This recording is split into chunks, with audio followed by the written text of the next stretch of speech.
Hi, welcome to the first demo of my program. So I'm calling it my Algebra game, but it's not much of a game. So this is what it looks like when I start it. Oh, I mean, you'll see in a second, sorry. Okay, so this is the program starting, and this is what the main window looks like. So this is like the environment. So of course we have an equal sign that starts our equation. So we have a few buttons along the top. So the first one I'm going to mention is this pencil. Pretty clear, it's a draw button. So you can left click, you can draw things, right click, you can erase. So that is useful for things, mainly writing the fraction sign, like the fraction line, and brackets, which there's no other way to do that right now, at least in the program. It's just, you just have to draw them. Okay, so then over here to the left is this little arrow. Actually, sorry, I'm going to leave drawing mode, click it again, so I'm not drawing anymore. So on the left here, there's a little button, and when you click it, this is where pre-made questions would be. So you can scroll through here, and you would click one. You can see question one, difficulty easy, and then these little boxes have little check marks in them if you completed them. This is just me kind of, this isn't done yet. If I were to click on one of these, actually I'll click on one, and you can see it just stops working. The whole thing stops working because I haven't made the questions yet, but that's the idea of that section. So let's actually make a problem here, and let's actually solve it. So the question I'm going to be doing is 3x plus 5 all over 2 equals 7. So this is kind of the tedious part. You're going to have to individually put in each of those things. So when I click this little plus here, this plus button, this window pops up, and part by part I'm going to put together that equation. So I'm going to start with the x, and I will look at all these switches here. And all these switches change kind of the property of how the x is going to work. So first of all, is it on the left side or the right side? So it's on the left side. Is it positive or negative? It's going to be positive. Is it a term or proportion? I didn't know what words to use here really, so term is like a term. That's pretty simple. And then a proportion is like, it would be the 3 in front of the 3x. So that's going to be, proportions only exist in like numerator or denominator, but terms can be positive, negative, left and right. I'll do the example in just a second for proportion. So the next one here is the exponent, 1 or other. This, I'll just leave it at 1 because the exponents are all going to be 1.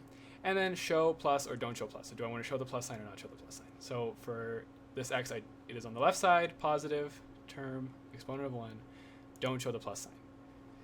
So that does seem like a lot, but at least for me, I've gotten kind of used to it. I can put together questions pretty quickly. You kind of know right away what you want. So next I'm going to put the 3 for the 3x. So it's on the left side, it's positive, it's a proportion in the numerator, right? So I'm going to stay on numerator. Exponent of 1, and I don't want to show the plus sign. And that's 3. So hit enter, now it's here. Okay, next I want to add a plus 5. So the plus 5 is on the left side, it's positive, it's a term, exponent of 1, show the plus sign. Actually, I don't have to click anything, just type in 5, hit enter, and now I have the 5 card. So yeah, so you'll notice right away here that I can pick up these cards right away. I call them cards, but just each of these parts of the equation. You can pick each one up individually. Okay.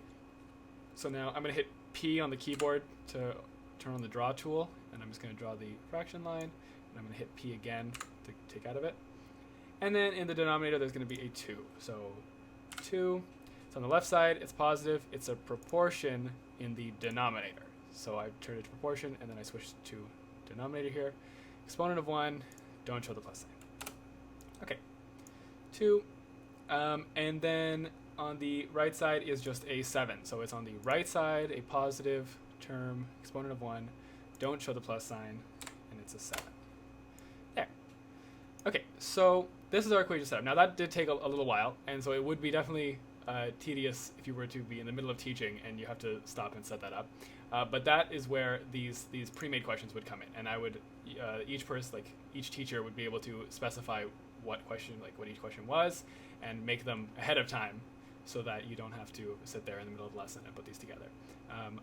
Another thing is that I would make a bunch of questions already in the program when it comes in. So maybe a student could download this and just go through all the easy questions and all the medium questions, and I would essentially have like a whole catalog here that you can go through. Okay, so let's actually solve this equation here. So I want to show how do we rearrange this to get just x alone. Okay, so of course, I'm going to move 7 over a little bit. Of course, the first thing is I'm going to take this 2. So here it's in the denominator. Here it immediately snaps to the numerator. So I can't put it in the denominator. So it goes right to the numerator. Okay. And just, I'm going to go to the pen tool and I'm going to just draw brackets just to be a little clear here. Okay. And actually I'm going to delete this thing here, erase that. Okay, so now I move that over. Now I need to move the 5. So I'm going to pick up the 5 and move it over. You can see the 5 turns right away to a negative. So as I move it across the negatives, the equal sign, it goes positive to negative. Okay, and then finally it's this 3. So I'm going to pick up the 3 and move it over. It goes right to the denominator. So I can't even put it in the numerator. So I think that'll help students kind of visually learn that when you move things like that over, it goes right to the denominator.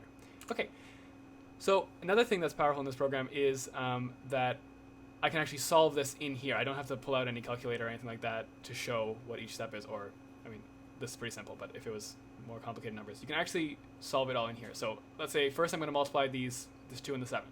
So I pick up the 2, hover it over the 7, and on my keyboard, I'm going to click I. Oops, I clicked the wrong button. Oops.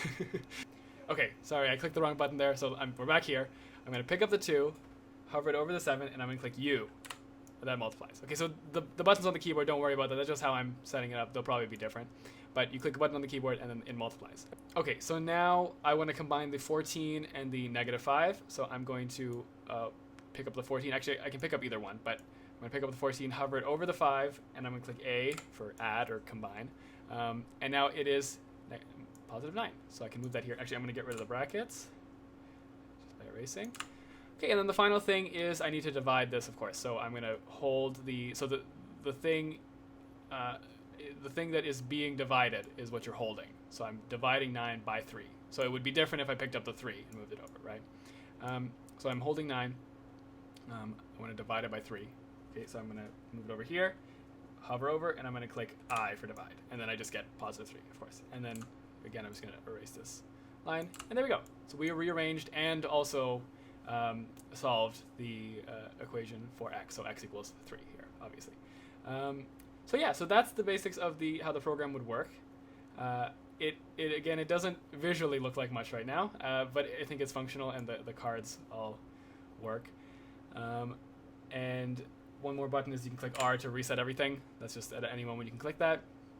So yeah, so let me know what you think. Anything you think maybe I could add or something like that. Just let me know what you're thinking if you could use this.